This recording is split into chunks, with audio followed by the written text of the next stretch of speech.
Hoy vengo a darles una lección de geografía, de extraña geografía, pero geografía al fin y al cabo, y quizá en continuidad, casi como si fuera un ciclo propio mío, con unas conferencias que di aquí hace varios años y que hablaban también de los confines. ¿Por qué se trata de confines? De lo que voy a hablar, de aquellos confines y de los confines de hoy y de sus geografías. Y, de nuevo, de los confines de la misma geografía, porque la propia materia tiene también sus fronteras y tiene sus lados. Los confines, por el hecho mismo de serlo, por ser secretos, y si no, no serían confines, se llenan, lógicamente, no de razón, no de datos geográficos, sino de mitos, se llenan con leyendas, se llenan de fantasías inagotables y ahí tienen precisamente su atractivo y su encanto.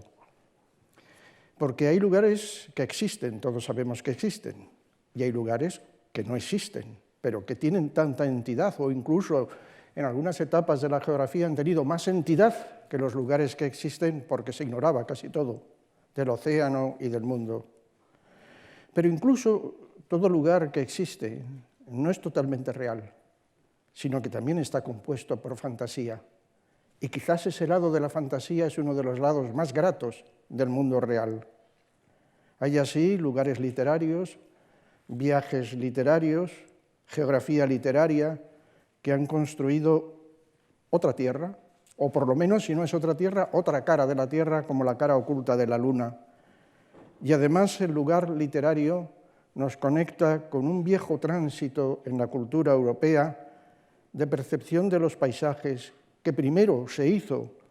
viendo lo maravilloso como real, que se podría decir que es la manera antigua y la manera medieval de entender la realidad de la Tierra, y en segundo lugar, después de lo real como maravilloso, porque lo real como maravilloso es una idea estrictamente moderna que parte prácticamente del Renacimiento. Fíjense que estamos empezando con Gulliver. Hay muchas cosas de las cuales no podré hablar, es imposible en el tiempo que nos hemos dado a nosotros mismos en esta charla. Alicia en el País de las Maravillas, bueno, si hay un viaje que es fantástico, imposible es ese, pero realmente no todo lo puedo abarcar. Pero cogeré unos ejes y sobre esos ejes estableceré lo que es mi manera de entender las cosas. Simplemente voy a hacer una introducción breve de las geografías imaginarias, porque sin ella no podría luego encuadrar en su sitio los viajes fantásticos e imposibles,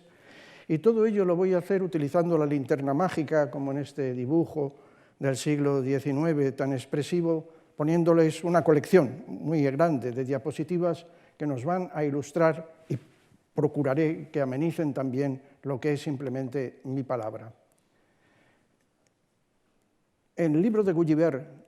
sería uno de esos ejes. Escribía su autor, Swift, sobre su propio libro en el año 1726,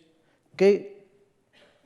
lo leo, mi designio principal es informarte, se está refiriendo al lector, y no divertirte. Informarte y no divertirte. Es lo mismo que diría Voltaire cuando escribe Mil Comegas,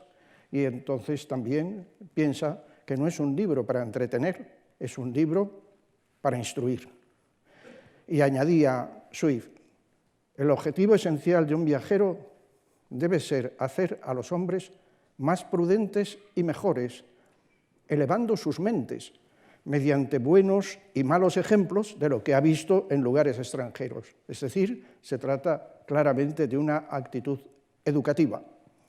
Nuestro gran Álvaro Cunqueiro, prologando una de las ediciones de Gulliver, decía que este libro encerraba el mundo completo,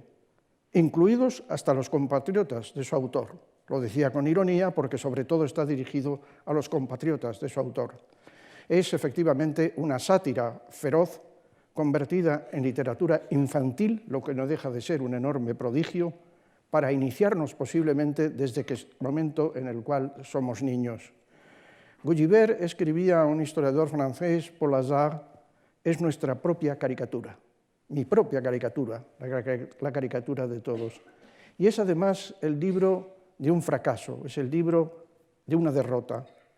Y se preguntaba, ¿pero cómo hicieron los niños para apoderarse de Swift, que lo había escrito para los adultos? Pues quedándose con la parte de la sonrisa, con Lilliput, por ejemplo, o con El país de los gigantes. Pero además, porque Swift es fantasía para la inteligencia y hace del viaje movimiento, aventura, magia de lo desconocido, que prolonga los viajes más allá de los confines de la realidad. Esto es de lo que vamos a hablar.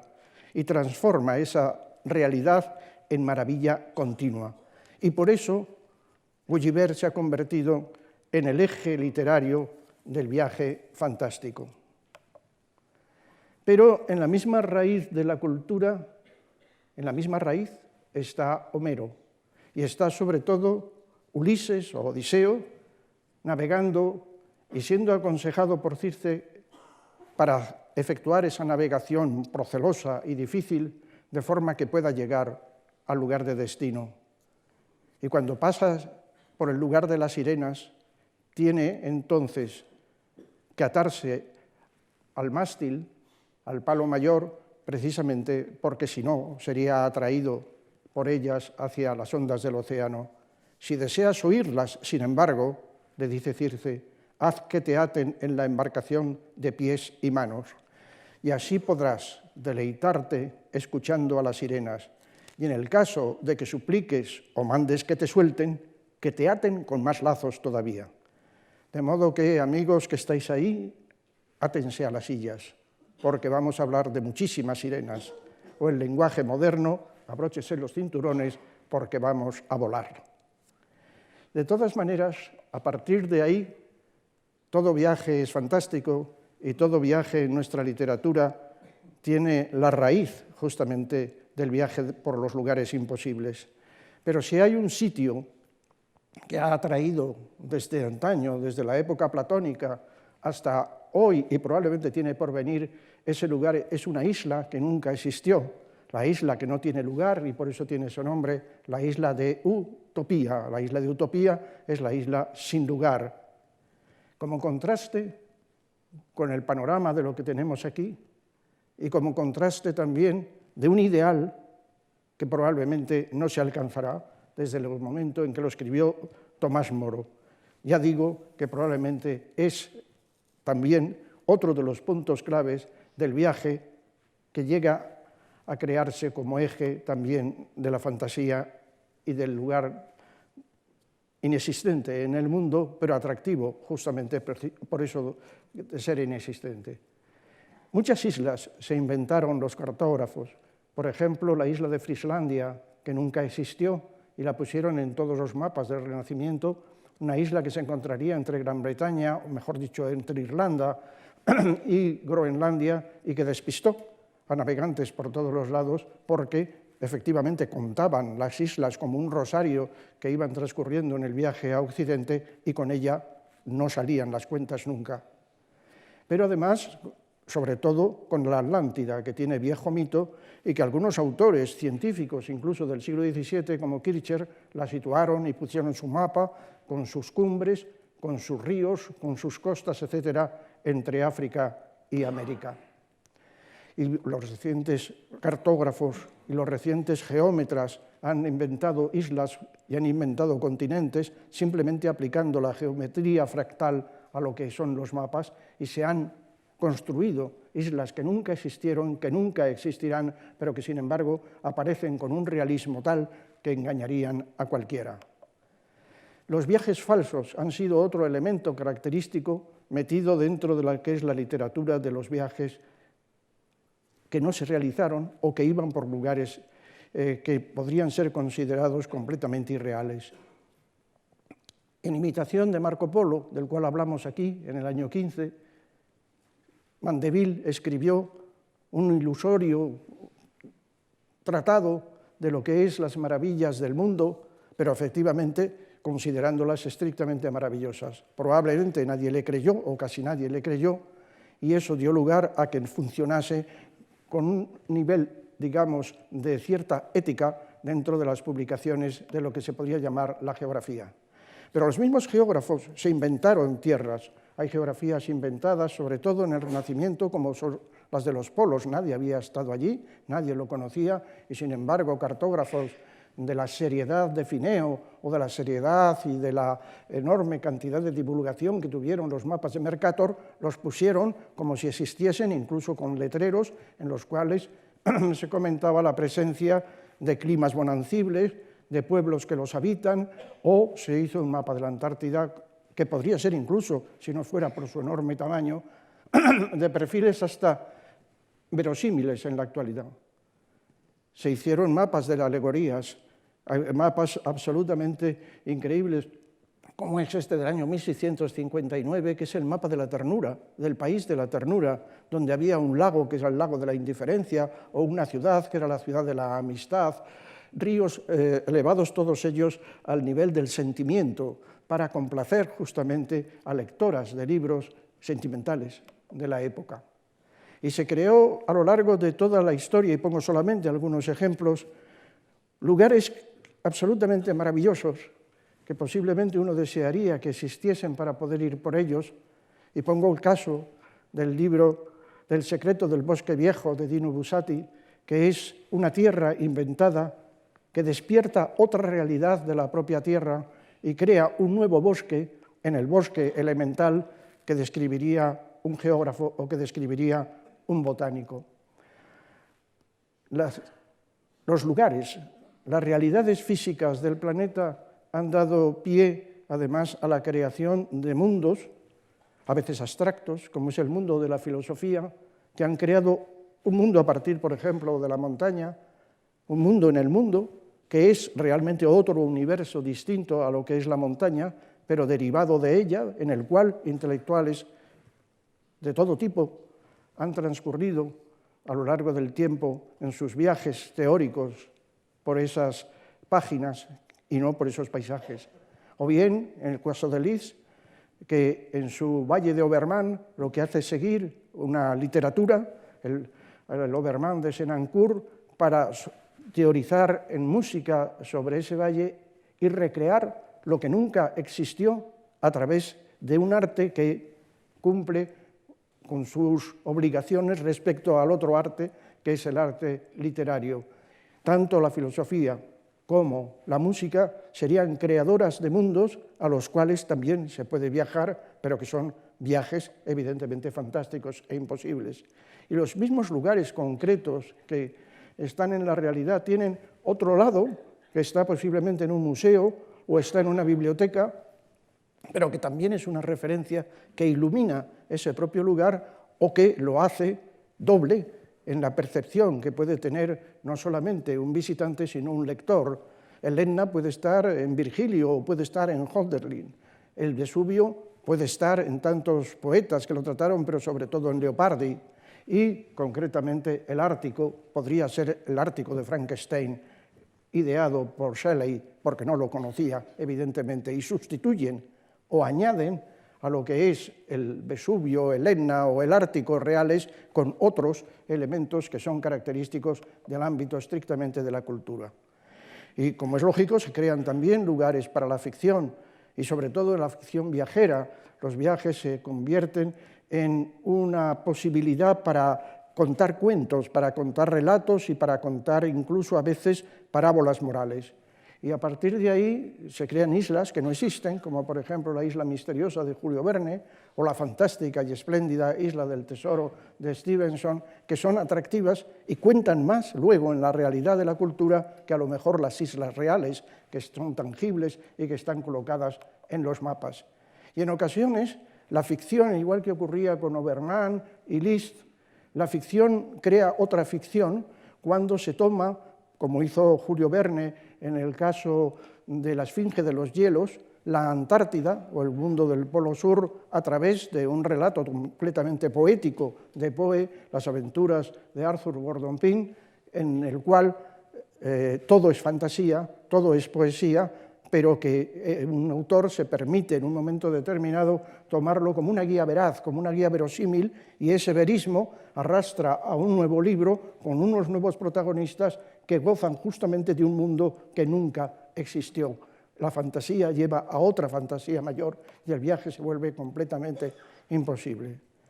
En otras ocasiones, con mayor o con menor acierto, el viaje imposible es un viaje ideal, puede ser incluso un viaje místico, es un viaje literario al extremo, pero es un viaje con una parábola moral, con una alegoría que lo que quiere contar es justamente un relato de carácter estrictamente religioso. Eso ocurre con el cuento de San Brandán, cuando recorre el océano y va de isla en isla, o tomando las islas como seres vivos o los seres vivos como islas, o puede ocurrir en el caso magnífico de un poeta soberbio como puede ser San Juan de la Cruz, cuando sube al Monte Carmelo, y ese Monte Carmelo no es el Monte Carmelo que está en Israel, sino es el Monte Carmelo de su propia orden, que lleva a la bienaventuranza y a la fusión y a la comunión con Dios en una cumbre que es estrictamente de carácter místico. Y eso puede derivar en muchísimas direcciones. Ya he dicho lo de San Brandán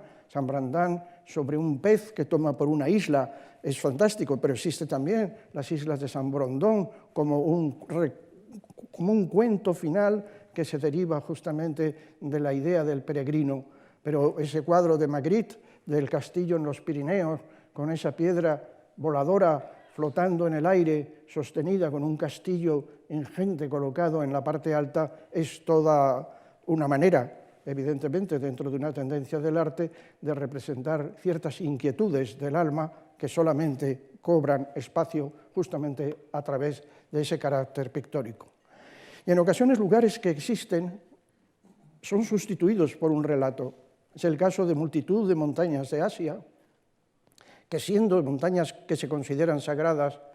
se convierten en lugares prohibidos, precisamente para no perturbar al dios que es esa montaña o al dios que habita en esa montaña. El lugar es bello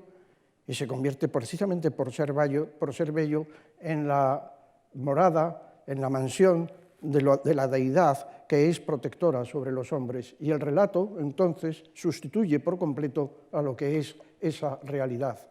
Y esto lo ha aprovechado extraordinariamente la ciencia ficción, que es la que más ha desarrollado el viaje fantástico por excelencia y a veces el viaje imposible, con cuentos a veces de trascendencia buscada y conseguida, como es en el caso de las Crónicas marcianas de Bradbury. Marte ha dado y seguirá dando mucho que hablar. Y no digamos, en el mundo de los cómics es inagotable absolutamente, ya sea con Flash Gordon o ya sea con Tintín en su aterrizaje en la Luna, que casi fue una premonición del aterrizaje posterior real. Todos ellos han desarrollado estas fantasías de los viajes como algo que justamente a través del dibujo es perfectamente expresable. Y Wells, cuando escribió La máquina del tiempo, hizo también el viaje fantástico y el viaje imposible a través de la historia. Se podía viajar hacia adelante y hacia atrás. Y luego ha tenido múltiples secuelas en el cine, en la televisión, lo ha tenido también en la literatura, y hasta se hizo una película concretamente sobre la novela de Wells que se llamaba La máquina del tiempo. Pero me ha llamado la atención que dentro de unos días, y no quiero hacerles propaganda, pero venía completamente a cuento, en la residencia de estudiantes va a haber un concierto que se llama Violinistas en la máquina del tiempo, porque van a recorrer la historia a través de piezas que se compusieron en un momento o en otro de nuestra cultura. Pero sobre todo es el seguimiento de un sueño lo que ha contribuido más a lo que es el viaje fantástico y el viaje imposible. Cada peregrino que va a Santiago de Compostela realmente hace un viaje inútil, no es un viaje práctico en ninguno de los aspectos, sea cual sea el motivo que le mueve. El peregrino que ha ido a lo largo del tiempo a Roma, o ha ido a Covadonga, o va a Compostela, está persiguiendo un sueño, está siguiendo lo que es la tradición de un sueño. Y quizá dentro de los sueños ninguno como viaje imposible como el sueño de Jacob, el sueño bíblico que le llevó por una escalinata por donde descendían los ángeles directamente desde el cielo hasta la tierra. Así que existen geografías que no existen, paisajes que no son accesibles, lugares fuera de control. Les propongo hacer un atlas, si es que no existe, porque ya hay atlas de todas las cosas, de tierras inventadas, de geografías falseadas, de geografías secretas, de geografías fabulosas, de geografías simbólicas, de países falsos o de mundos imaginarios. Me voy a extender ahora en lo que realmente es el título, con lo que responde al título de la conferencia, los viajes fantásticos e imposibles desde una mirada, sobre todo literaria, no exclusivamente literaria, pero fundamentalmente literaria. Y lo he dividido en tres partes: viajes por el cielo, viajes por el mundo y viajes por el inframundo, o viajes, si quieren ustedes, por el cielo, por el infierno y por la superficie de la tierra, porque me parecía que, como geógrafo, debería atender no a la horizontal en este caso, sino a la vertical de lo que es el mundo, como una especie de columna que penetrase hasta el mismo centro de la tierra. El hombre siempre ha mirado el cielo con pasmo y con un punto de escalofrío, como decía Pascal. Y cuando ha visto el cielo desordenado e infinito, ha procurado agruparlo a través de los mitos y a través de lo que pudiera ser la razón en una serie de constelaciones. Las constelaciones no son más que archipiélagos de las islas del cielo, que son las estrellas. Esos archipiélagos pueden ser la constelación con un nombre clásico de un tipo o de otro. Pero además, ese espíritu de geometría ha llevado al hombre a concebir su posición en el cosmos, en el universo en general, a través de una serie de circunferencias o de esferas, mejor, que le permitirían saber su propia colocación, ya sea geocéntrica en el mundo de la Edad Media o heliocéntrica posteriormente después de Copérnico. Pero el hecho es que el espíritu de geometría y de las esferas entre las cuales se incluye la Tierra es algo que ha dominado la visión celeste, dando también razón justamente a lo incontrolable, que es el cielo nocturno plagado de estrellas. Pero se ha preguntado también el hombre a lo largo del tiempo, ¿y más allá? ¿Y dónde se acaba ese mundo? Tenemos la esfera de la Tierra, después están las nubes, después están las estrellas. Y cuando se acaban las estrellas, ¿qué es lo que hay? ¿Qué hay después? Una fotografía, la de la última imagen telescópica que se ha divulgado del universo profundo, más allá de todo lo que podemos pensar y ver en las galaxias de los astrónomos, publicada en este mismo año de 2019, muestra esa imagen indecisa, plagada de soles, de estrellas, de nebulosas, difíciles de controlar, y no sabemos incluso lo que hay más allá de ese universo profundo. En la Biblia de Lutero lo resolvían de una manera sencilla: detrás estaba Dios, detrás lo ocupaba todo, justamente lo que es la divinidad, el Padre Eterno, gobernando desde la eternidad justamente el tiempo de las estrellas y el tiempo de la tierra. Pero también hay cielos sin paraísos, hay cielos tristes como el de Gulliver, en el cual hay una isla volante, la isla de la puta, que algún traductor con cierto pudor tradujo como lupata para evitar el mal sentido de la primera palabra, que está habitada por seres ensimismados, gente que vive en continuas inquietudes, que no disfrutan un instante de paz mental y que están, por lo tanto, perpetuamente alarmadas e inquietas. Son las islas de Gulliver, o islas que no están, por ejemplo Lilliput, o islas que están volando, como en el caso de la puta o Lupata, pero islas, al fin y al cabo. ¿Qué importancia tienen las islas siempre en este mundo del viaje imaginario? Es una sátira evidente, y cuando Gulliver encuentra a los investigadores de la Academia de Lagado dentro de esta isla, charla con gente que está haciendo cosas tan singulares como aquel que quería extraer rayos de sol de los pepinos, el que buscaba convertir los excrementos en alimentos, quien pretendía convertir el hielo en pólvora, y sobre todo aquel profesor que había ideado una máquina de escribir libros de todas las artes y de todas las ciencias. ¿Qué éxito tendría hoy en día? Julio Verne hace una mirada aérea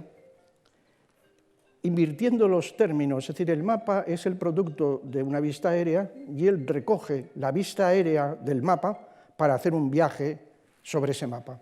Probablemente con su lápiz sobre un mapa de África hizo un itinerario y desde la mirada que le permitía sobre su mesa de trabajo pensó que él iba en globo y entonces escribió una primera novela, que es la primera de todos los viajes extraordinarios, fabulosa novela de las 5 semanas en globo recorriendo la totalidad de África, por otro lado sin tener que atravesar río, sin ser comido por los antropófagos y sin ser objeto del hambre de las fieras. Con ello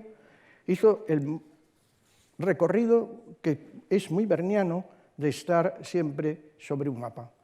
Pero precisamente no acabó ahí, sino que llevó también los hombres a la Luna, en esa proeza realmente previsora del año 1865, aunque no desembarquen en la Luna, dan vueltas alrededor de ella en 2 novelas, e incluso construyó, en teoría y sobre el papel, un aparato volador como una especie de gran helicóptero o de autogiro que le permitiría recorrer el globo de la Tierra completo dando vueltas alrededor del mapa. Es como si entonces hubiera sustituido el plano por el globo de la Tierra, por una esfera, y él volara justamente alrededor de ese conjunto.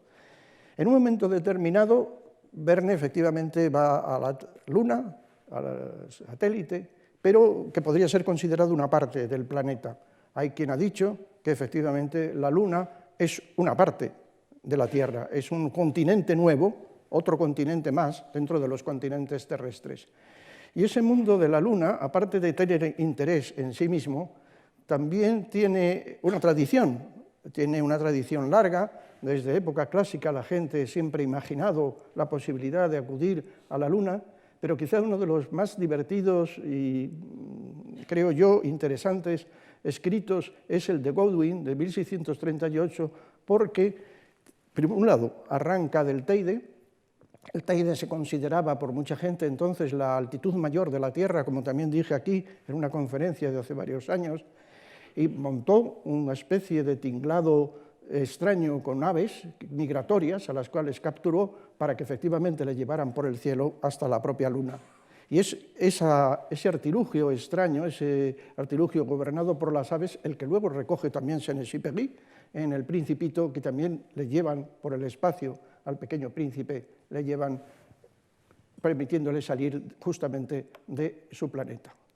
En otra de las novelas de Julio Verne hay un satélite, o un cometa, mejor, que luego se convierte en satélite, que impacta sobre la Tierra y que va a dar lugar a la posibilidad de que arranque en ese impacto un trozo de geografía del Mediterráneo y se lleve esa geografía, mares, desierto, costa, montaña y los habitantes que están en ellos, los caballos, las personas, y se los lleve de paseo por el cosmos.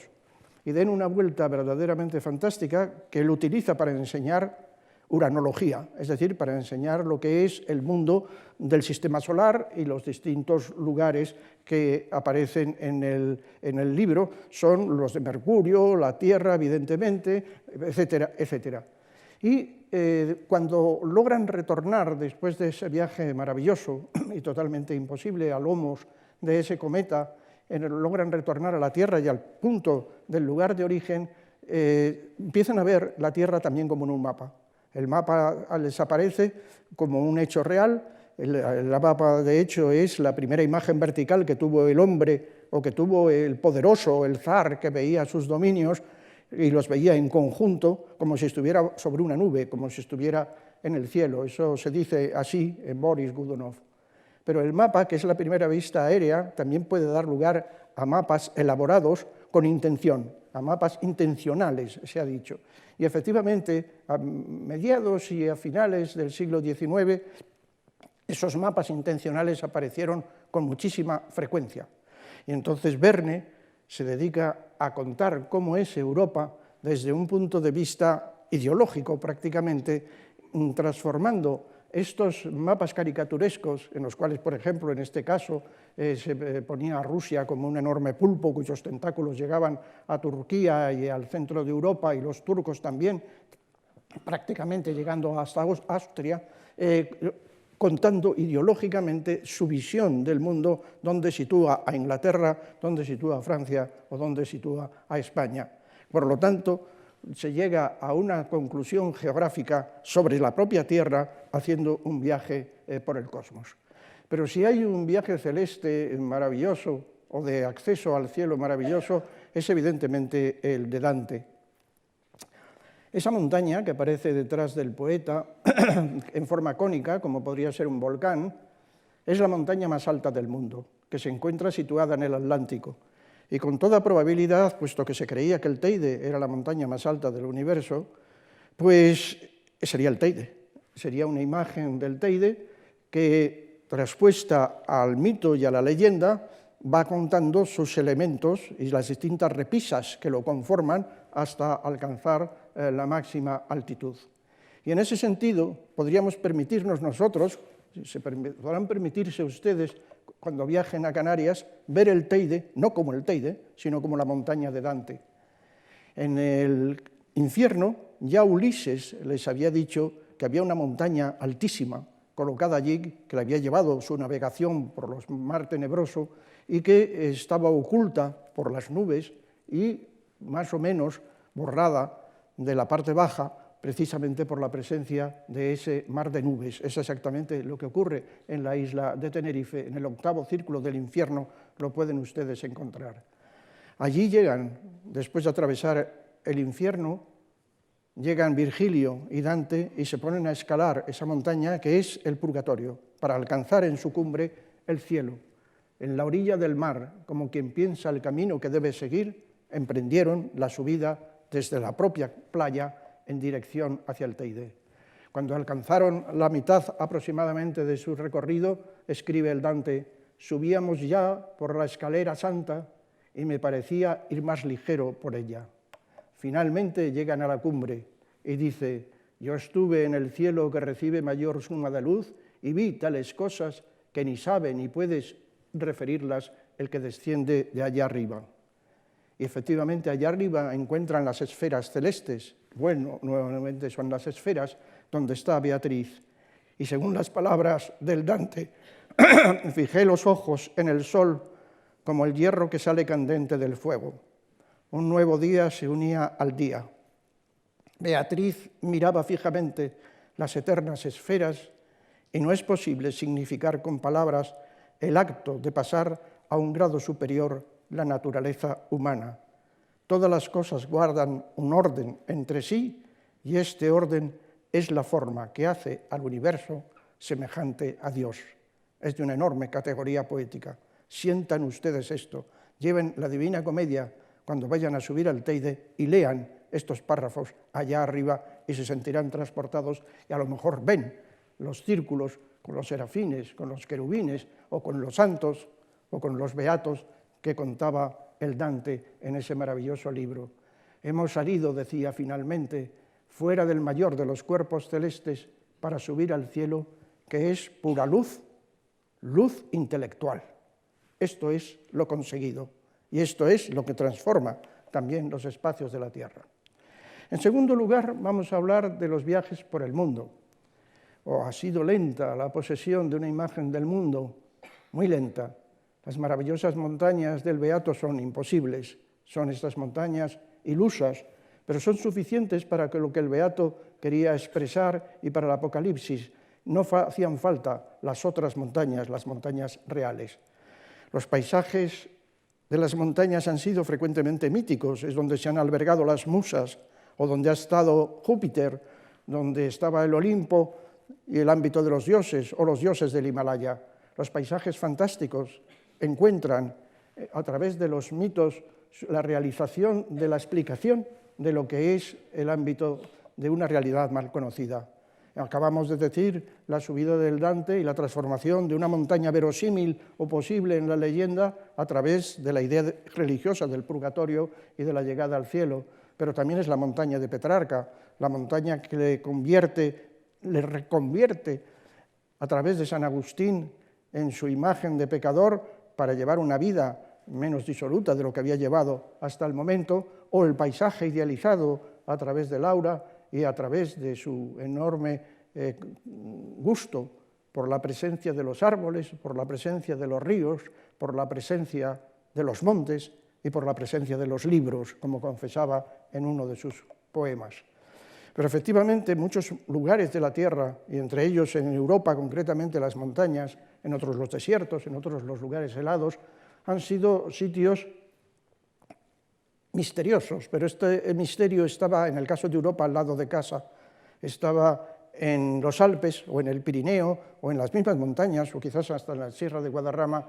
que la leyenda se dedicaba a desfigurar y a contar a su modo. Cuando un libro de un ilustrado Schweitzer, a principios del siglo XVIII, hace unos itinerarios para recorrer los Alpes con sus alumnos naturalistas, todavía habla de monstruos que se aparecían y aterrorizaban a los campesinos. Incluso en el romanticismo, la montaña es reconvertida en un escenario que es un escenario para contar una historia, es un escenario para provocar un sentimiento, es un escenario para contar un drama. Y entonces la idea es transportar a través de la obra de arte lo sublime y lo pintoresco mediante una historia, la historia del oso, en este caso, que ataca a la familia del leñador, y el paisaje se convierte justamente en ese ámbito realmente inasible, por un lado al hombre mundano y por otro lado apetitoso para recorrer al explorador. Y a veces incluso la recreación es tal en el arte que funciona más lo que es lo recreado por el arte que la propia realidad. Yo no sé cuántos no desearían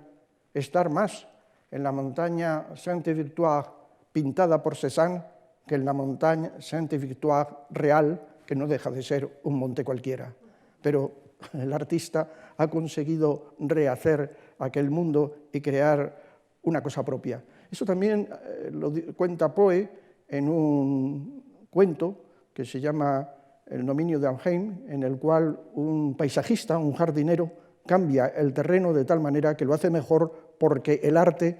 según él, consigue superar los grados a los cuales puede llegar la propia naturaleza. Así se han construido cantidad de lugares extraños en el mundo nuestro que no existen. El horizonte perdido de James Hilton, que luego Frank Capra transformó en una película deliciosa, pues es un mundo que nunca existió, pero es un mundo lleno de gente atraída, de gente fascinada, que sigue justamente más ese lugar que la propia realidad de las montañas, muy desconocidas, en las cuales hace transcurrir esta acción. O la montaña sagrada reconvierte por completo lo que es la proeza alpinista en una especie de viaje espiritual que no solamente es un viaje de carácter físico. Y así se han podido hacer, por ejemplo, un atlas de Dickens, se ha podido hacer una cartografía de lo inventado o de lo descrito, sin inventar, pero pasado por la pluma, de los lugares de las palabras, de los lugares creados por las palabras. Son viajes fantásticos, son viajes imposibles. La montaña mágica de Thomas Mann es un viaje imposible. Ese lugar realmente solamente existe en la mente de un escritor y en el carácter obsesionado de un protagonista. Las delicias de los Alpes o de otros lugares contadas como miniaturas en las pequeñas alegrías de Hermann Hesse es un lugar para gozar, es también un viaje. El libro se convierte en un viaje de carácter poético. Pero si hay alguien que verdaderamente haya transformado el mundo voluntariamente en un mundo literario y haya hecho viajes completamente imaginarios y viajes imposibles, es Verne, es el legado verniano. Verne ha construido un mapamundi propio que podría incluso dar lugar a que tuviera nombres, topónimos, derivados de sus propias novelas. Él tenía la idea de escribir un cuento por cada país para hacer una especie de geografía universal. Precisamente hoy, 7 de febrero de 2019, mañana y pasado, se ha considerado que era bueno dedicarlo internacionalmente, mundialmente, al Día de la Lectura de Julio Verne. Por lo tanto, vamos a cumplir un poco con ese mismo requisito o con esa misma voluntad y vamos también a contribuir a algo que se está celebrando hoy mismo en el Japón, o se está celebrando en Norteamérica, o se está celebrando en Francia. Verne era muy meticuloso. Lo que escribía, lo escribía basándose en informaciones que sopesaba de carácter científico y luego sobre ellas inventaba, no cabe duda. Esa caja de compases que aparece en la imagen es porque dibujaba en sus propios manuscritos el globo de la Tierra o los itinerarios, o calculaba las distancias, o incluso en esos viajes planetarios la posibilidad de acercarse a los satélites o a otros lugares del cosmos. Pero sobre todo en la literatura berniana hay un homenaje al mapa. El mapa está constantemente, o bien porque sirve de guía a los viajeros, o bien porque es una ayuda indispensable para salvar a un náufrago, o bien porque se trata de localizar el agujero de un cráter por el cual se va a descender al interior del planeta, o bien porque el protagonista es un geógrafo, como ocurre con Paganel, geógrafo despistado que quería ir al Tíbet y acabó en América del Sur, en la Patagonia, pero geógrafo al fin y al cabo que conocía el mundo más a través del sillón y de sus libros que de sus propios viajes, y que se convierte en viajero justamente en esa misma novela. Así que si nosotros hiciéramos una especie de hemisferio del mundo berniano, tendríamos que existía el volcán del Capitán Hatteras, o el estrecho del Capitán Nemo, o el camino de César Cascabel, o la gruta de Axel, o la roca de la Esfinge de la Antártida. Hay un planeta Verne colocado a la par que el planeta nuestro, con sus paisajes propios, que es justamente esa maravilla del viaje fantástico llevado al máximo. Pero además, como Verne se ha propagado en todas las lenguas, lo han leído millones de lectores y lo siguen leyendo, las viejas ediciones populares que aquí pongo pueden ser una muestra de esa extraordinaria divulgación y difusión. Ese Verne popular se convirtió y se ha convertido en imbatible frente a los sesudos libros de geografía académica que escribimos nosotros. Nos ha ganado siempre por el entretenimiento, por la diversión, por la emoción, y ha explicado muchísima más geografía a muchísima más gente de lo que podemos hacer cualquiera de los profesores que hoy día procuramos enseñar esta misma materia.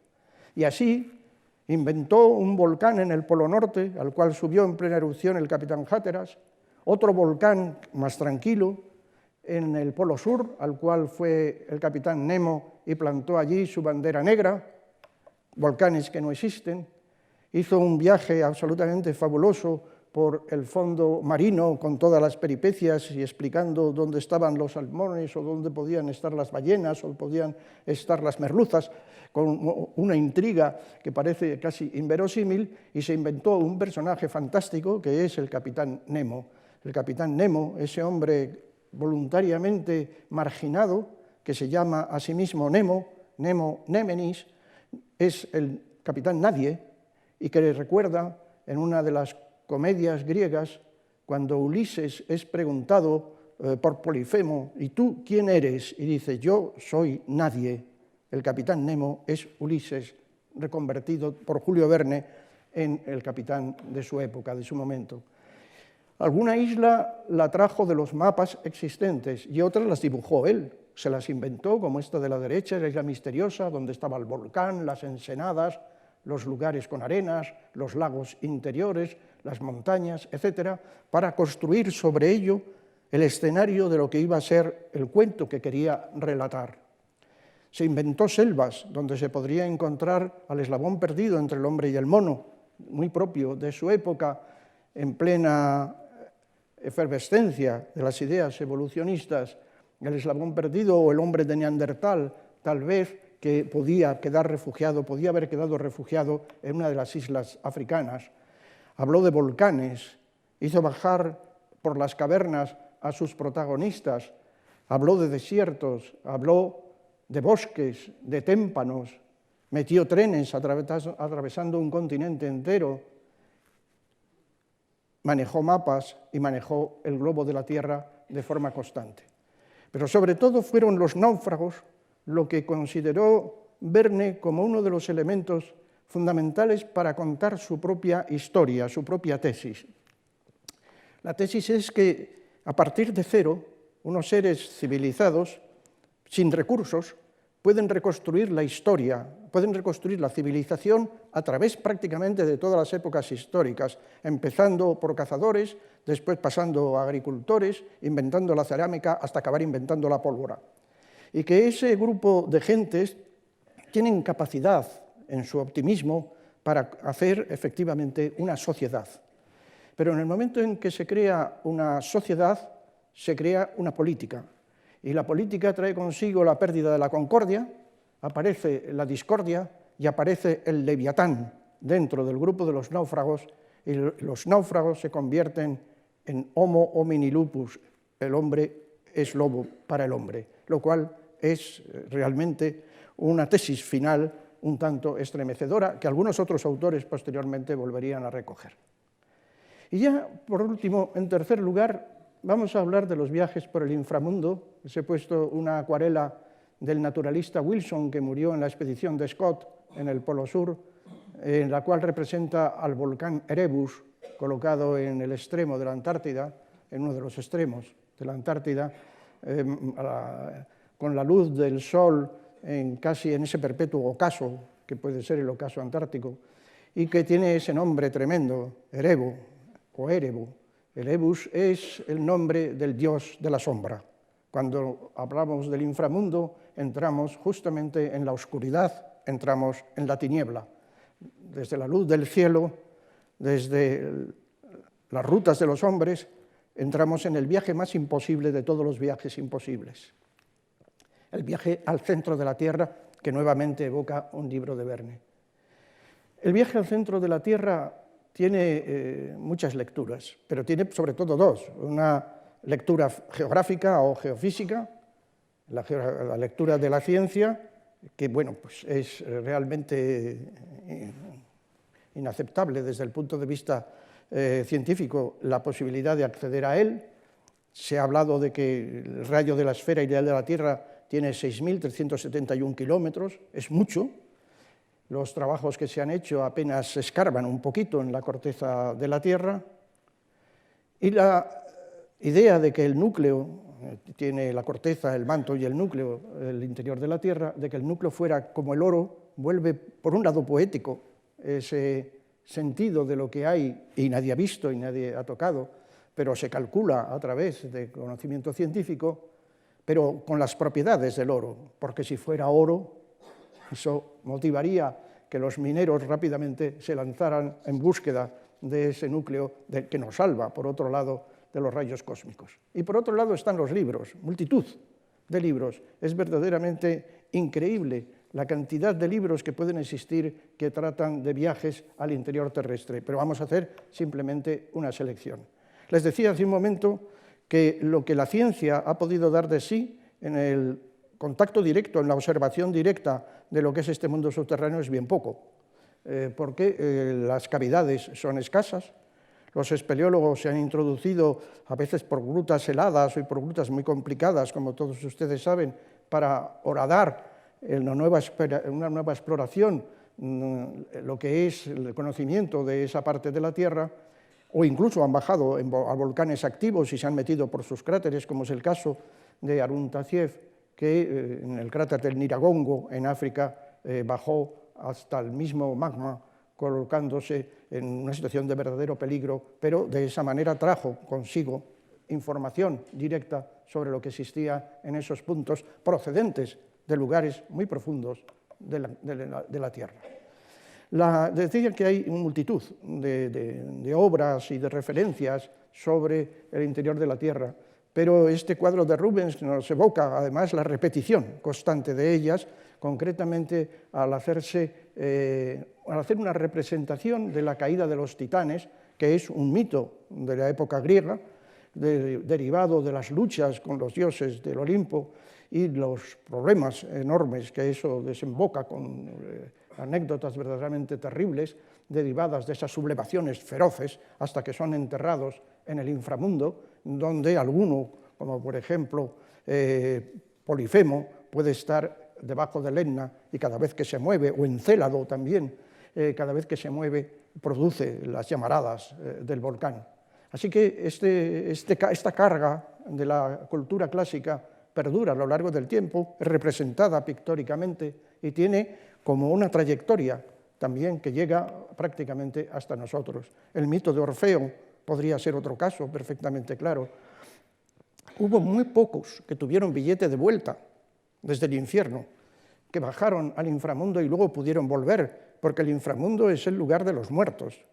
y los vivos no tienen derecho ni a entrar, y si entran no tienen derecho a salir. Y además es el lugar del pasado, por lo tanto donde se pueden tomar noticias de lo que ocurrió en otro momento a través justamente de ese viaje. El viaje de Orfeo es un viaje tristísimo, es un viaje tremendo, porque va buscando a su amada y ésta no logra salir justamente del infierno, aunque él sí logra revolver a la tierra. Hércules también estuvo en el inframundo y volvió y contó sus cosas, incluso para algunas de las comedias griegas más conocidas. Concretamente, Ulises va a buscar a un geógrafo, no se fía para volver a Ítaca de los geógrafos que encuentra sobre la superficie de la Tierra y que están vivos, y entonces se lanza justamente hacia el interior del planeta para buscar a un viejo geógrafo que le puede decir cuál es el camino que debe seguir para volver a casa. Y Virgilio, en la Eneida, hace también una entrada, esta vez muy complicada, con una rama dorada y con la sibila que le ayude y le acompaña, para que visite a su padre, porque éste le ha llamado para decirle algunas cosas que filosóficamente son de gran interés. La Eneida es un canto fabuloso, de muchísima mayor envergadura que el viaje al interior del planeta, pero ese viaje es absolutamente esencial en lo que es esta magna obra de la época antigua. Y así se representó a lo largo del tiempo, por ejemplo, por Perrier, con Eneas al lado de la Sibila, justamente en la boca del Averno, a punto de entrar y haciendo sacrificios para que el viaje sea fructífero, y un viaje, por otro lado, extraordinariamente peligroso. Y también, hacia 1600, en este cuadro de Bruegel el Viejo, aparecen las cosmogonías también del inframundo, con todos sus paisajes y con todos los elementos ardientes o no, donde están las almas de los condenados o de los no condenados, de todos aquellos en última hora fallecidos que han muerto y que se colocan en el interior del planeta. Nuestro Quevedo no podría faltar a la cita.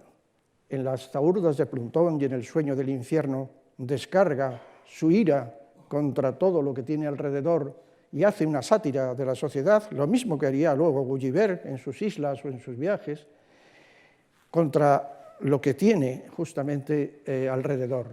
Las Zaurdas de Plutón manifiestan un infierno en el que está la sociedad que le rodea y probablemente incluso hasta conocidos que le rodean.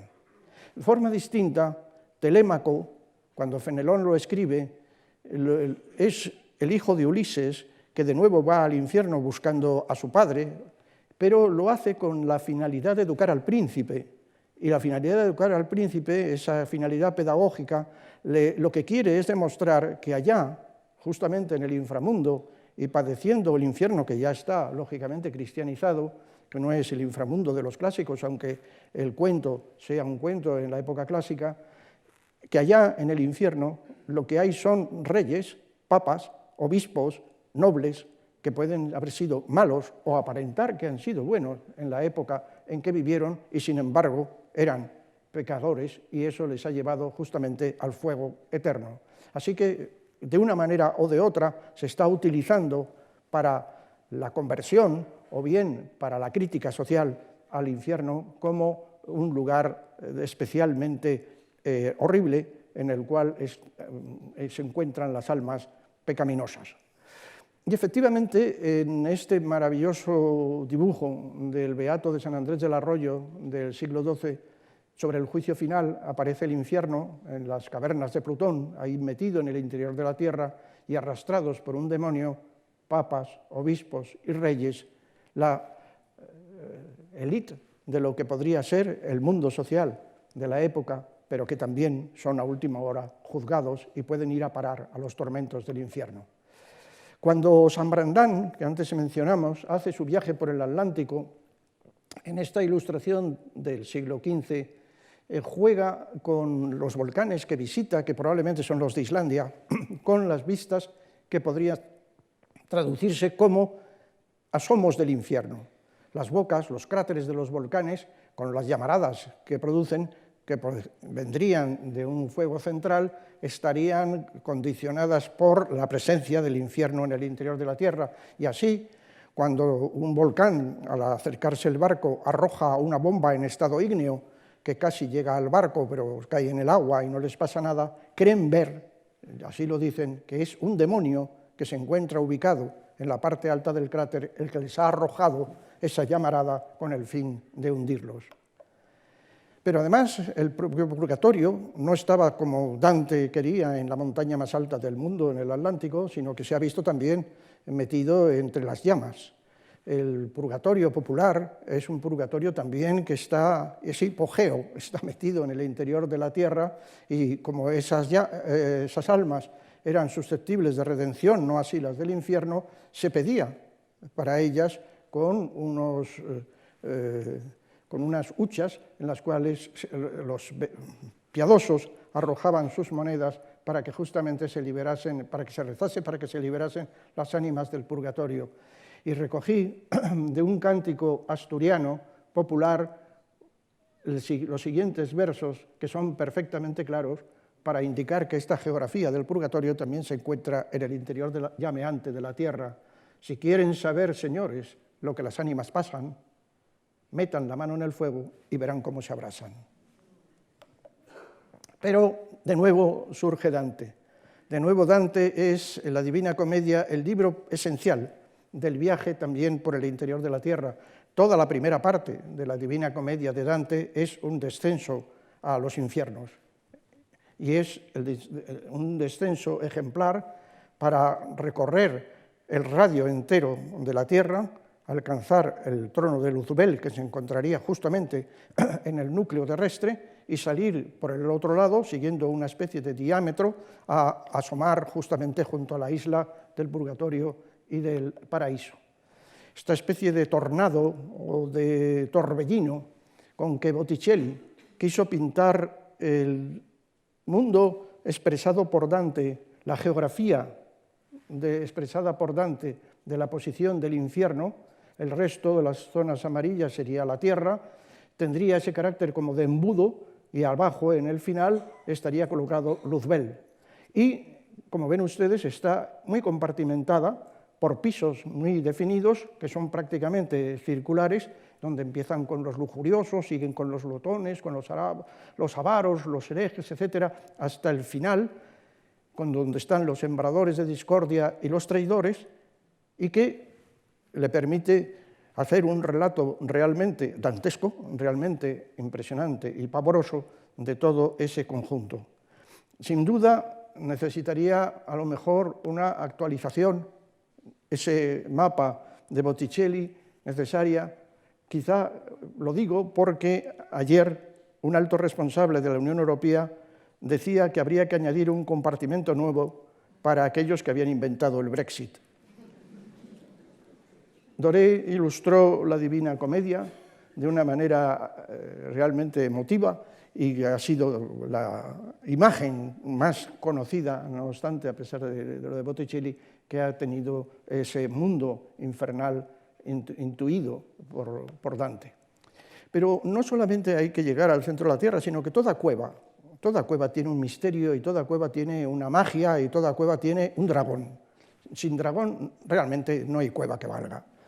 Toda cueva que valga debe tener su dragón. Y este maravilloso cuadro de Uccello, de la cueva fabulosa, con San Jorge matando al dragón y liberando a la joven pálida que se encuentra en el otro lado, y ese dragón absolutamente maravilloso, es todavía una especie de eje también de la totalidad de las representaciones mágicas de estas cuevas. Don Quijote, que estaba totalmente influido, como ustedes saben, por las lecturas de los libros de caballerías, por el Amadís de Gaula, por Tirán lo Blanc, etc., y que también fue representado por Doré, rodeado por las hazañas de los caballeros de su alrededor, tuvo el capricho y el afán de bajar a una cueva, a la cueva de Montesinos, que se encuentra en La Mancha. Espantó grajos y murciélagos al pretender su entrada, se ató con una cuerda, lo descendieron por ella y allí tuvo visiones maravillosas porque vio a Montesinos, vio a Durandarte, vio maravillas como a Dulcinea dando brincos por un prado, a una criada de Dulcinea que le pidió 6 reales y se los pagó, le pagó los 6 reales, el fantasma de espíritu tan práctico rara vez se ve, y está al alcance de la mano. Yo les recomiendo que después de esta conferencia vayan ustedes a visitar la cueva de Montesinos, aunque probablemente se decepcionarán porque no encontrarán a Durandarte, ni encontrarán a Montesinos, ni encontrarán al escudero, que es el río Guadiana, en momentos es el río y en momentos es el escudero que todavía guarda el sepulcro de Durandarte. Es una cueva pequeña, que en este corte geológico que pongo a la derecha, hecho por Panchuelo en el año 54, pues indica que hacia la derecha se puede descender por una rampa y se llega a un charco de aguas negras que se ve mal y que acaba por ser decepcionante. De todas maneras, Azorín en la ruta de Don Quijote se emocionó mucho viendo este charco de aguas negras y bajando al mundo literario de Don Quijote, porque vio más a Don Quijote que la realidad geológica que vio Planchuelo en este corte. En la cueva quedó para siempre descolocada de lo que es la realidad geográfica para colocarse en otro ámbito distinto, que es el ámbito de la literatura. En el siglo XVII, Atanasio Kircher, que era un jesuita, escribió un tomo entero sobre un mundo que no conocía, que era el mundo subterráneo. Se había asomado al cráter del Vesubio, se había asomado al cráter del Etna para ver, pero claro, eso no indicaba mucho. No obstante, describió por todo el globo de la Tierra y por el interior del planeta la presencia de una serie de conductos, unos con aire, otros con fuego y otros con agua, a los que llamo aerofilacios, hidrofilacios y pirofilacios por el fuego, que recorrerían la totalidad del planeta y funcionarían como una máquina de conjunto. Fue el primero que vio una especie de sistema global para la historia de la Tierra, y este mundo subterráneo tuvo un éxito enorme. Se vendió por todas partes y los hombres cultos era una lectura absolutamente obligada, y no digamos desde el punto de vista científico, porque recopilaba e inventaba al mismo tiempo todo lo que se podía conocer, o él creía conocer, sobre el planeta Tierra. Entonces, uno de sus lectores fue nuestro maravilloso Diego de Torres Villarroel, a la sazón catedrático en Salamanca, que firmaba, como saben ustedes, como el gran piscator de Salamanca, el gran pescador de Salamanca, donde estaría el más lejano precedente del viaje al centro de la Tierra de Julio Verne. Hay una cueva, la cueva de Salamanca famosa, que aparece incluso en un entremés de Cervantes. Hay una cueva en San Cebrián que se decía que el diablo venía del interior de la Tierra y surgía, y una serie de universitarios, entre ellos el marqués de Villena, se reunían allí y el diablo les enseñaba diabluras, porque otra cosa no puede enseñar el diablo más que diabluras. Les enseñaba diabluras. Y Torres Villarroel fantaseó como que si el diablo era capaz de subir desde el interior de la Tierra, alguien de la Universidad de Salamanca podría bajar desde ese mismo punto para ver justamente el interior de la Tierra y seguir como guía de campo, nada menos que el mundo subterráneo de Atanasio Kircher. Y efectivamente entra con ellos, recorren todo el conjunto y salen finalmente por el volcán Etna, que es muy parecido al recorrido, aunque sea distinto, desde Islandia a Stromboli, que hizo también Julio Verne. Pero estas ideas de la Tierra perforada, podríamos decir, fueron superadas por, concretamente, el físico Halley, el del famoso cometa, que hace un tiempo pasó por los cielos nuestros, que ideó que debido a los cálculos de densidades podría existir una Tierra hueca, es decir, que el planeta no tuviera perforaciones, sino que estrictamente fuera un cascarón que está albergando un vacío hueco. Esa idea fue repetida, sobre todo en el mundo literario, pero también por un explorador norteamericano que quiso hacer una expedición para ir a explorar y colonizar el interior del cascarón de la Tierra, que fue el capitán Simes, a principios del 19, concretamente en 1818. Dentro de esa nueva teoría o de esa nueva manera de entender lo que es el interior terrestre, hay un libro fundamental, que es el libro de Ludwig Holberg, que se llama Niels Klim, escrito en 1741 y que transcurre en Noruega. Se mete Niels, que es un explorador y un naturalista, en una cueva, de repente se cae por una de las simas que existen y va a parar a un mundo subterráneo completamente vacío, donde hay un sol que está alumbrando ese conjunto y donde vive gente, y eso le sirve exactamente igual que Gulliver, 1726, Gulliver, 1741, Holberg, para hacer una crítica y una sátira de la sociedad y una comparación de la sociedad noruega o de la sociedad europea de aquel momento. Algo después, en 1821, Plancy, que se dedicaba al principio de su producción a contar demonios, que era un demonólogo, escribió un libro también de aventuras con la misma intención, que se llamó Voyage au centre de la Terre, Viaje al centro de la Tierra, el mismo título que luego utilizaría Julio Verne en el año 64. Y se trata de unos viajeros que acuden al Polo Norte, encuentran un enorme agujero en el Polo Norte, entonces se caen por ese agujero y allí encuentran varios reinos, el reino de los monos, el planeta de los simios, encuentran otros reinos gobernados por distintas facetas de lo que es la crítica social, les hace estar varios años en el interior y al final escapan de allí porque se enfrentan con todo el mundo y acaban en unas discordias constantes con los habitantes del interior de la Tierra. Pero también es un libro en el mismo sentido para hacer un viaje al estilo Gulliver, pero por estas zonas del interior. El tema fue explotado por innumerables escritores de aventuras, y uno de ellos es concretamente Bradshaw, que en las diosas de Abatabar hace descender también unos exploradores que entran por los dos huecos, pueden salir o entrar por los dos huecos del Polo Norte o del Polo Sur, encontrándose dentro continentes, soles, reinos, gentes, monstruos, con los cuales es evidente que la aventura estaba garantizada. Pero hay un libro más interesante que todos estos, que es el libro de Alejandro Dumas, padre, escrito en 1853 sobre el judío errante. El judío errante es un tema muy viejo y que ha sido tratado muchísimas veces, incluso hay algún autor español que escribió también sobre el judío errante, pero que en todos los casos se coge como ejemplo de un testigo de toda la historia, desde Cristo hasta la actualidad en que se escribe el libro. Ese testigo es un judío que en la pasión de Cristo se portó mal, empujó al nazareno y entonces fue castigado a errar eternamente, avanzando siempre, andando alrededor de la tierra. Y la multitud de leyendas y de cuentos y de mitos locales o universales que hay sobre el judío errante son verdaderamente notables. Eugenio Sue, por la época, publicó también una novela que se llamaba El judío errante. Pero este judío errante, que tiene bastante mala intención, en un momento determinado quiere resucitar a Cleopatra simplemente para fastidiar, para hacer daño, porque sabe que es una persona dañina. Y entonces, para resucitar a Cleopatra, se va a ver a la Esfinge de Egipto. Esta le dice que vaya a ver a Prometeo, que está encadenado en el Cáucaso. Prometeo le dice que vaya a ver a las Parcas, y las Parcas están en el centro de la Tierra.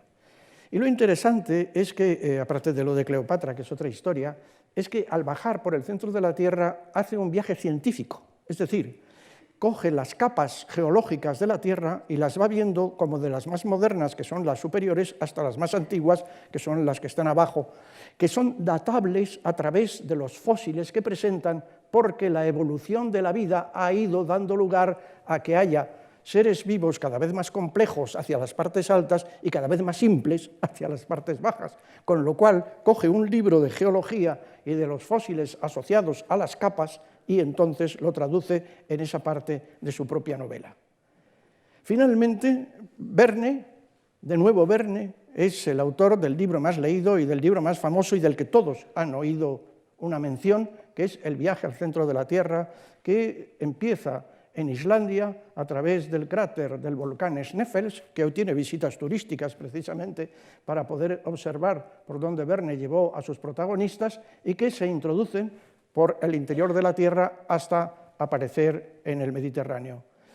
Hay un libro que se publicó 2 años antes del de Verne, que se llama La Tierra antes del diluvio, que lo escribió Louis Figuier. Es un libro que se divulgó extraordinariamente, se vendieron para la época, 1862, decenas de miles de ejemplares. Sin duda lo conocía Verne. Es más, tiene en sus guardas este corte geológico con un volcán arriba de todo el espesor de la corteza terrestre, no pasa más de la corteza terrestre, que es exactamente, cuando uno se fija en él con detalle, la guía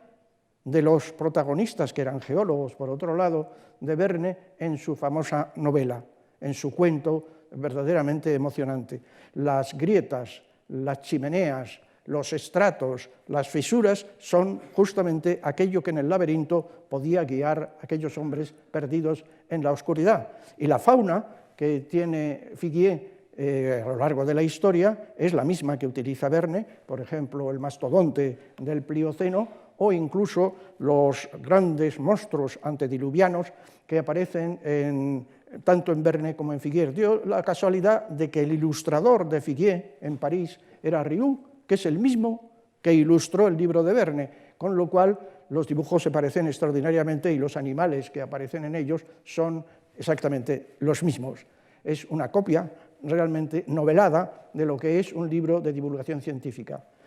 Verne hace la recreación de algo que estaba ya en la naturaleza, en el libro La naturaleza de Lucrecio, y que es que existieran lagos, o en los libros de Kircher, que existieran ríos y que existiera un mundo en el mundo colocado en la profundidad. Y al final hace también su pequeña lección de geografía cuando son vomitados, expulsados por el volcán Stromboli. Los protagonistas no saben dónde están,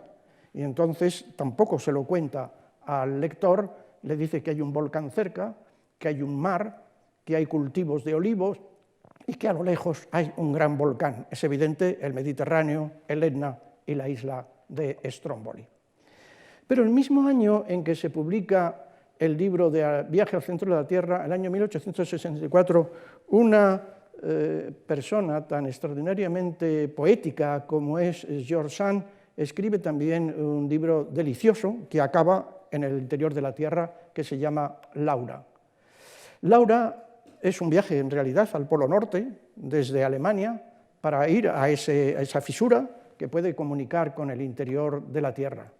Tanto Laura como otros autores, por ejemplo, Victor Hugo, en El mundo de Francia, fueron viajeros ocasionales,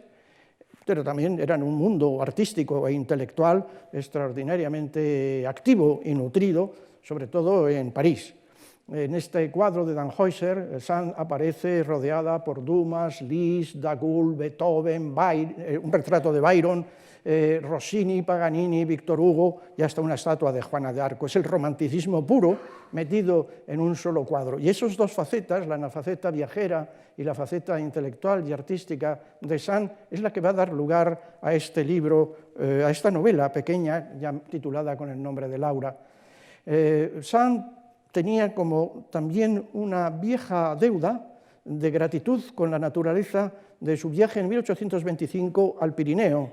y una novela suya, Lavinia,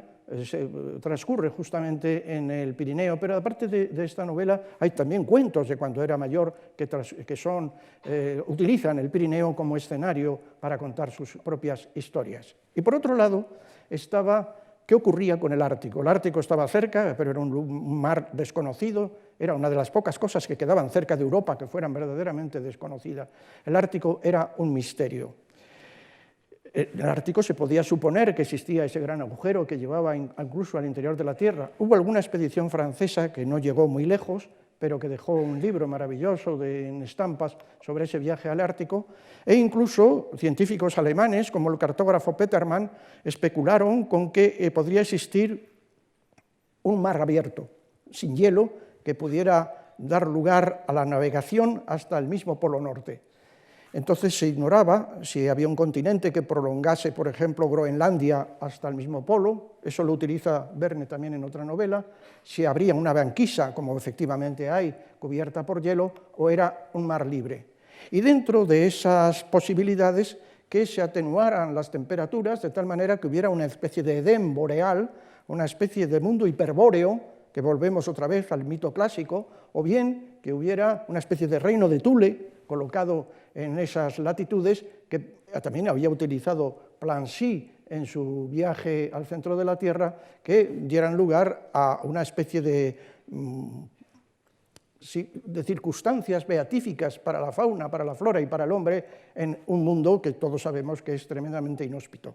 En ese mundo inhóspito había desaparecido Franklin, el gran marino inglés, con toda su tripulación, y había habido varios intentos de rescate, tanto por el Reino Unido como por Norteamérica. Entre esos viajeros norteamericanos estaba Kane, que intentó buscar a Franklin sin encontrarlo, y que después repitió 2 expediciones con la idea de llegar al Polo Norte. Y llegó muy al norte, llegó prácticamente más allá del glaciar de Humboldt, navegando, y algunos de sus exploradores que lanzó hacia la zona norte de Groenlandia le confirmaron que efectivamente el mar estaba libre, lo cual evidentemente era una gran fantasía. Y utiliza entonces George Sand el relato de Kane en el Ártico para hacer su propio relato de la subida de sus exploradores que van hacia el Polo Norte en busca del Edén boreal y en busca justamente del gran agujero que puede comunicar con el interior hueco de la Tierra. Ese interior hueco de la Tierra había producido una alucinación en uno de los protagonistas, que había visto en una geoda que se había roto en su taller de cristalografía, una geoda pequeña que cabría en una mano, un paisaje en el interior de la geoda. Y habría en una alucinación pensado que se paseaba, que podía pasearse por el interior de esa geoda y que una reproducción de ese microcosmos en macrocosmos estaría en el interior de la Tierra y que la totalidad de la Tierra sería una inmensa geoda llena de cristales. Es decir, el planeta sería como una geoda o la geoda sería como un planeta. Todo es cuestión de agigantarse o de hacerse muy pequeño. De tal manera que pasear por la geoda es un ejercicio sobre todo de imaginación, es una gran imaginación, es la luz que produce un ensueño, es transponer las ideas, a las ideas, mejor dicho, lo que es pura ensoñación.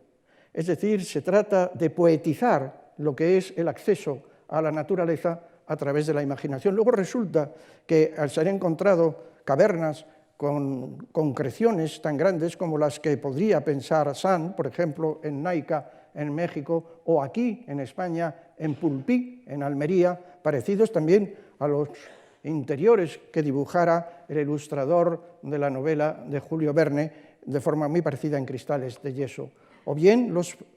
astrónomos nos están lanzando hoy las ideas absolutamente imaginativas y poderosamente poéticas de que pudieran existir planetas totalmente de zafiro o estrellas de cristal en exoplanetas o en enanas blancas, que podrían ser una especie de remedo de lo que es el planeta Tierra de otro modo en ese mundo. Con lo cual, las fantasías adquieren incluso hasta un elemento de realidad a través de la ciencia actual. Pero además, y sobre todo, hay otra idea fundamental, que es que esa geoda estaría compuesta no solo por cristales de cuarzo o por cristales de yeso, sino por gemas, estaría recubierta de alhajas, sería todo como el cofre de las joyas que se abre la tapa y se mete dentro. Y esto despierta en un personaje de los que existen allí, es un mercader mal encarado que procede de Oriente, la codicia, y se vuelve un minero que lo que busca es la explotación. De modo que junto a la sabiduría y a la imaginación como motor de acercamiento a la naturaleza, y también es una lección de carácter moral que podemos aplicar incluso hoy, está el poder del enriquecimiento y de la codicia, de la explotación de lo que es el planeta. En suma, George Sand utilizó los paisajes como símbolos y los símbolos como paisaje. El viaje que ella hace realizar a sus protagonistas es un viaje extremadamente imposible y extremadamente imaginario, porque es un viaje a través de la alucinación, a través del ensueño, y los paisajes que recorre, por lo tanto, son absolutamente irreales. Es el símbolo de lo imaginario mostrado como paisajes. Y a mí lo que me parece más bello de todo es que al final de este recorrido hemos visto que la geografía también puede ser imaginación. La geografía puede ser entendida como imaginación, que es la gran lección de geografía que yo les quería decir. Y en fin, señoras, tras esta estancia en lugares tan estupendos como Lilliput y otros, únicamente les hago una recomendación. Tengan cuidado al salir y miren al suelo, no vayan a pisar a alguien, porque todos somos Gulliver. Muchas gracias por su atención.